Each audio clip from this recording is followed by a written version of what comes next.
आपला पगार आमचा 3 महिन्यापासून पगार झालेला आणि आम्ही 3 महिन्यापासून रुजू झालेलो आहे. पगार वगैरे अजून कोणी आलेला नाही. तालुक्यात किती शिक्षकांची नियुक्ती झालेली आहे? तालुक्यात 124 शिक्षकांच्या नियुक्त्या झालेल्या आहेत. तर आपला अजूनपर्यंत एकही पगार झाला? एकही पगार झालेला नाही. तर काय शासनाकडनं काय मागणी झाली? शासनाकडनं मागणी अशी आहे की आमचे पगार वेळेवर व्हायला पाहिजे. दुसरी मागणी अशी आहे आमची की आम्हाला जो प्रशिक्षणाचा जो कालावधी आहे तो 6 महिन्याचा तो वाढवून मिळावा.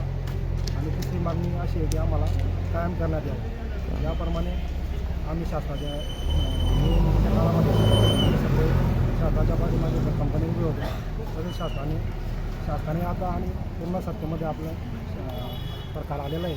त्यांनी त्या पद्धतीने आम्हाला पूर्ण आमच्या पाठीमागे उभं राहून आम्हाला कायम करावं ही आमची मागणी आहे. असे सर्व आमचे 124 शिक्षक आहेत प्रत्येक शाळेला, जिल्हा परिषद शाळेला. तर आमचे सर्व ट्रेनिंग शिक्षकांच्या मागणी अशी आहे की आम्हाला कायम करण्यात यावं.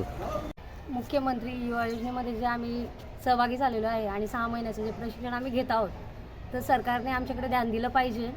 त्यांनी आम्ही अपेक्षा करत नाही की त्यांनी आम्हाला आताच मानधन द्यावं, पण त्यांनी आम्हाला कंटिन्यू केलं पाहिजे. जसं त्यांनी लाडकी बहिणीसाठी योजना राबवलेल्या आहेत आणि त्यांचे शब्द पाळत आहेत, त्यांना पैसे देत आहेत दर महिन्याला, तसं त्यांनी आम्हाला पण कंटिन्यू करून जसं त्यांनी महायुतीमध्ये येऊन त्यांना आम्ही सपोर्ट दिलेला आहे तसं त्यांनीही आम्हाला सपोर्ट दिला पाहिजे. हीच आमची मागणी आहे.